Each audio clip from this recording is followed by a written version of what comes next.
салом бинандагони арҷманд, имрӯз ҷумъа 27 январ аст. ман Хиромон Бақозода нашри имрӯзаи барномаи ахбори озодиро тақдими шумо мекунам. таваҷҷӯҳ кунед ба сархати мавзӯъҳо. Шавкат Бобозода, вазири пешини саноат, ки бо гумони ришвахориву қаллобӣ боздошт шуда буд, пас аз 4 моҳи ҳабс ва пардохти ҷарима озод шудааст. тақдири номаълуми Абдуллоҳи Шамсиддин, писари мухолифи давлати Тоҷикистон, ки аз Олмон ба Душанбе бозпас фиристода шуд, куҷо аст? 6 сол баъди куштори мудҳиш дар Нью-Йорк, доварон гуфтанд Сайфулло Соипов, шаҳрванди 34-солаи Узбекистон, дар қатли 8 нафар гунаҳгор аст. Шавкат Бобозода, вазири пешини саноат ва раиси собиқи оҷонси содироти Тоҷикистон, пас аз 4 моҳи ҳабс бо пардохти ҷарима озод шудааст. манобаи радиои Озодӣ гуфтанд, ҳукми додгоҳи ноҳияи Синои шаҳри Душанбе рӯзи 27 январ содир шуд. Бобозода дар қаллобӣ ба миқдори махсусан калон гумонбар буд. манбаи радиои Озодӣ дар додгоҳ гуфт, Шавкат Бобозодаро дар ҳаҷми 128 000 сомонӣ баробар ба $12,000 ҷарима бастанд. ӯ ҳамчунин гуфт, ки Шавкат Бобозода беш аз $280,000 зарари давлатро низ ҷуброн кардааст. Бобозодаро тирамоҳи соли гузашта бо иттиҳоми ришвахорӣ дастгир карданд ва тафсилоти ин хабар дар вебсайти радиои Озодӣ дастрас аст.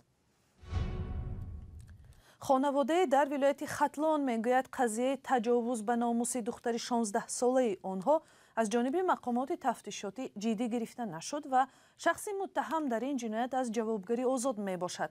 ҳодиса сентябри соли 2022 дар деҳае рух додааст, ки муттаҳам ба таҷовуз ва ҷабр дида дар он сокин мебошанд. як эҳтимол ин аст, ки парванда ба хотири хешовандони бонуфуз доштани ҷавони гумонбар дар содир кардани ҷиноят пеш намеравад. Алишер Зарифӣ ва Амир Исоев гузориш медиҳанд. ин ноболиғи 16-сола шикоят дорад, ки аз сӯи писари 24-солаи як хонаводаи бонуфуз дар ноҳияи Ҷалолиддини Балхӣ мавриди таҷовуз қарор гирифтааст. мегӯяд, ҳодисаи ба сараш омада замоне рух дод, ки 4 моҳ пеш ҷавони сарватманд бо кӯмаки ду рафиқаш ӯро аз роҳ иҷборан ба мошин савор карда ба манзиле бурд. аймои сарм қапид сатрма кан фрид, аймои сарм қапид бардошт. ма гуфт, ки бирор либос та мегум ба хубӣ, гуфтам намебирорам. баъд зад панҷа тарафи ростум қафаси синам нохунош даромад. ҳамуҷа қафаси синама хир карда киртама даром пеши киртама телам бировард ба зӯрӣ киртама айтанам бировард телам карда аз замин почамам кашиди айпон айтанам. нак гуфтим ин кора илтимос кардам, зора кардам, гирья кардам, нак ин кора гуфтам, ҳозир ман кӯдакам ба ин кора нашидам, нак илтимос. синам гуфт, ки айта да гудакор оварда ин кора кардагим ҳеҷ ка хабардор нест. гуфт намедонам. мегӯяд, тамоми талошҳояш барои аз дасти ҷавон халос шудан бенатиҷа мондааст. ба номусум даст зад. зӯрум омад, натонистам ҳеҷ кор карда. зӯрум омад, дастша газидам. дастша газидам, хеса айҷош корша кард. ба номусум даст зад. гуфт, ки хез, гуфт, ки духтарита ма гирифтам. воқ амаки ма гуфт, қати президент ҳам суҳбат айда бари президент ростай гуфт. нафаҳманд, ки нигаҳ гуфт, одам монда тира нобуд мекунам гуфт. падарта дар Россия мекишем гуфта. духтар аз тарси хонаводаву ба қабли худаш таҳдидҳои ҷавон ба зудӣ ба касе чизе нагуфтааст. бибии духтар мегӯяд, модари ҷавон аз онҳо хостааст масъаларо байни худ ҳал кунанд, вале хонаводаи ноболиғ розӣ нашудааст. апа гиря нака, гуфта ғам нахо, итари чанд касора мо ҳал кардем. гуфтам чӣ хеле? гуфт, ки мебарам медуземша. маркази ҷумҳуриявии ташхиси тиббиву додгоҳӣ дар хулосаи худ пардаи бакорати ноболиғро вайроншуда арзёбӣ карда, ҷароҳатҳои бардоштаи ӯро низ зикр кардааст. тамосҳои ба такрори мо ба ҷавоне, ки хонаводаи ноболиғ нисбаташ шикоят дорад, бенатиҷа анҷомид. касе аз наздиконаш ҳозир нашуданд дар рӯ ба рӯи дурбини радиои Озодӣ суҳбат кунанд. танҳо яке аз пайвандонаш дар Душанбе бидуни сабт пофишорӣ намуд, ки ҷавон гуноҳ надорад ва алоқаи ҷинсӣ бо хоҳиши тарафҳо анҷом ёфтааст, на аз роҳи зӯроварӣ. ин манбаъ ҳамчунин гуфт, گویا خانواده دختر راضی شد در عوض تاوان از شکایت دست کشد. اما طرف دختر این ادعا را رد کرد. در یک صحبت تلفنی از دادستانی ناحیه جلال‌الدین بلخی گفتند از سبب آن که دختر به سن 16 رسیده است و با میل طرفها علاقه جنسی صورت گرفته است، از آغاز پرونده جنایی خودداری نمودند. ولی نزدیکان نابالغ نگرانی دارند که پیوندان جوان در حکومت تاجیکستان افراد با نفوذند. برای همین در هیچ نهاد شکایتشان را جدی نمیگیرند. مقامات تاجیکستان هنوز خبر ندادند که عبدالله شمس‌الدین پسر یکی از فعالان حزبی در تاجیکستان ممنوع نهضت اسلامی به دوشنبه برده شده است یا نه و سرنوشت او چی خواهد شد. نزدیکانش میگویند عبدالله شمس‌الدین 18 ینور از آلمان به تاجیکستان دپورت شد، اما در این مدت درباره او هیچ معلوماتی نیست. مراجعت‌های رادیوی آزادی نیز برای گرفتن خبر در این باره نتیجه نداد. همکارم میرزانبی خالقزاد سرنوشت عبدالله شمس‌الدین را پیگیری کرد و حالا در استودیو با ماست. میرزانبی، خویشاوندان عبدالله درباره تقدیر او چی میگویند؟ بله خیرامان، من با پدر عبدالله شمس‌الدین سیدوف عضو سابقه‌دار حزب در تاجیکستان ممنوع تاجیکستان صحبت داشتم و او گفت که نامعلومی خانواده را مضطرب و نگران کرده است و افزود که نامه تصدیق انتقال او را از جانب نهادهای آلمانی گرفتند، اما تا این دم هیچ خبری یا واکنشی از جانب حکومت تاجیکستان در دست ندارند. آنگونه که خودتان گفته تلاش‌های ما برای صحبت با مقامات تاجیکستان نتیجه نداد.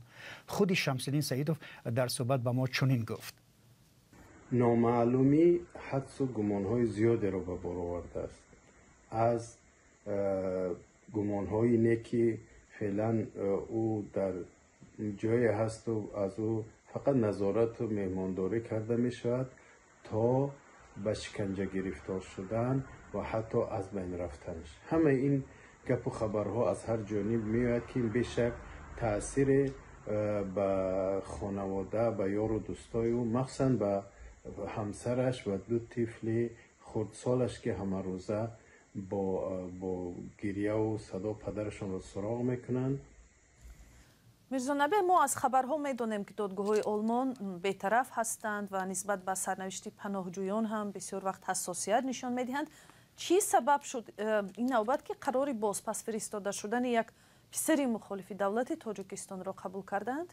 ببینید، در واقع شمس‌الدین سیدوف روز 26 ینور نقل کرد که ورود پسرش عبدالله شمس‌الدین به قلمرو آلمان با معلومات خطا یکی از سبب‌های بازپس فرستادن شدنش به تاجیکستان شده است. یعنی وی نامش را عبدالله فرهاد نام گذاشته است به جای عبدالله شمس‌الدین.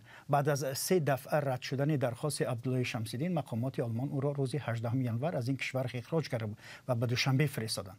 ولی هنوز در کجا بودن او معلوم نیست. عبدالله شمس‌الدین 32 ساله است و از سال 2009 در آلمان میزیست. پدرش درباره قرار دادگاه از جمله چنین گفت: عبدالله وقتی که اومدن، چون تجربه هجرت هم در کشورهای اروپا یک چیزی نوی برای مردم ما بود، با چند نفر از جوانها به این خلاصه رسیدن که اگر اونها نام و فامیل و آدرس خود را درست بگن، شاید که حکومت تاجیکستان در تاجیکستان بتواند به خانواده آنها فشار بیارد. از همین جهت کسی نامی وضع کرد، کسی فامیلی وضع کرد، ولی عبدالله رو میدونم که نام خود را گذاشت و نام خانوادگی و سنه تولدش را تغییر داد و این مان تا دمی که ما متوجه شدیم بعد از آمدن و گرفتن قبولی بعد چند سال. همینطور شمس‌الدین سیدوف ادعا کرد که سرپیچی سفارت تاجیکستان در برلین از دادن سند هویت و دخالت آن به پرونده پناهندگی پسرش سبب اخراج عبدالله شمس‌الدین از آلمان شده است. یک نماینده سفارت این ادعا را رد کرد و گفت هیچ نهاد و بخصوص سفارت خارجی قدرت تاثیر گذاشتن به قرار دادگاه آلمان را ندارد. عین زمان یکی از پیوندانش تصدیق کرد که عبدالله شمس‌الدین سال 2011 پس از همزیستی با یک خانم آلمانی به دادگاه کشیده شد و با پرداخت جریمه آزاد گردید. این از قصه. تشکر. همکارم میرزانبی خالقزاد درباره به تاجیکستان اخراج شدن فرزند یک مخالف دولت از آلمان به دوشنبه صحبت میکرد.